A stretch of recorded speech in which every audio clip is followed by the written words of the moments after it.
Ningrum Kusuma, begitu nama putri itu. Ia dipanggil juga dengan nama Kusuma Ningrum. Begitu mulai cerita. Ia seorang putri yang cantik, luhur budinya, amat dicintai oleh seluruh penghuni istana dan dicintai oleh rakyatnya.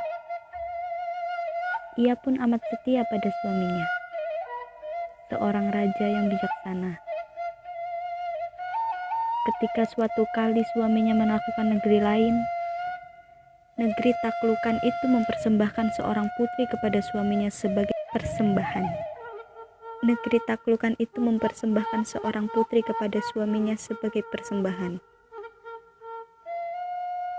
Karena putri itu masih teramat muda, maka ia diserahkan kepada Kusuma Ningrum untuk diasuh dan sebagai ratu. Kusuma Ningrum mengasuh dan mendidiknya dengan baik layaknya seorang kakak pada adiknya. Jembawati tumbuh menjadi gadis yang cantik, dan diam-diam ia mulai melemparkan senyum dan kerling mata pada raja.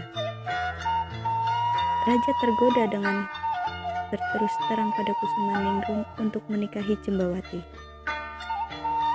Meski sangat sakit hati, tapi Ratu Ningrum hanya bisa menyerah pada takdir. Perempuan yang diasuhnya kini merebut suaminya. Tapi Ratu Ningrum tidak membenci. Sebagai istri yang setia, ia harus berkorban demi kebahagiaan suaminya untuk mendapat kepuasan dari Jembawati. Kebaikan Ratu Ningrum dibalas Jembawati dengan keburukan. Ia memfitnah Ratu Ningrum sampai ia dibuang oleh raja. Raja yang bertekuk di bawah kaki Jembawati yang jahat akhirnya membuat negeri itu hancur. Sudah kuduga, pasti kalian akan menyebut Jembawati itu perempuan yang tidak tahu diuntung. Anak seorang taklukan yang dinaikkan derajatnya oleh ratu, tapi dia malah menikam. Dia membalas budi baik dengan kejahatan. Tapi buatku ini bukan soal siapa yang salah dan siapa yang kalian anggap benar. Kalian bayangkan, seorang gadis muda memandang seorang lelaki yang gagah, elok parasnya, berkuasa dan pandai. Anak dara itu pun tahu benar jika dia cantik dan sebagaimana kodratnya perempuan.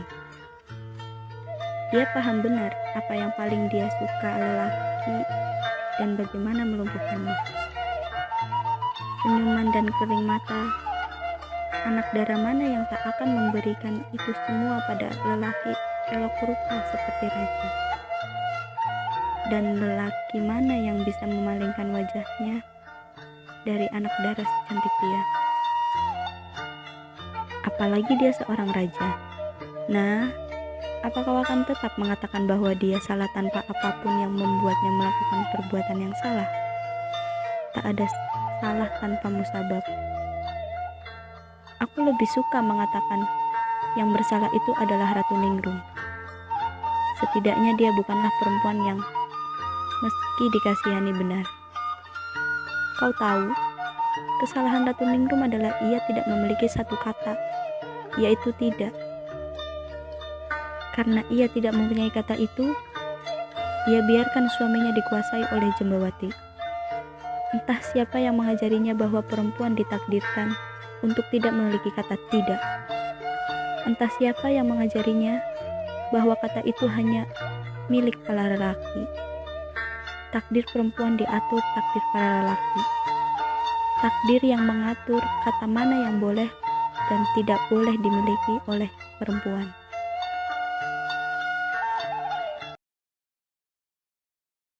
Kerling mataku gerak kelopak air sungai. Kubiarkan para lelaki terapung-apung di atasnya.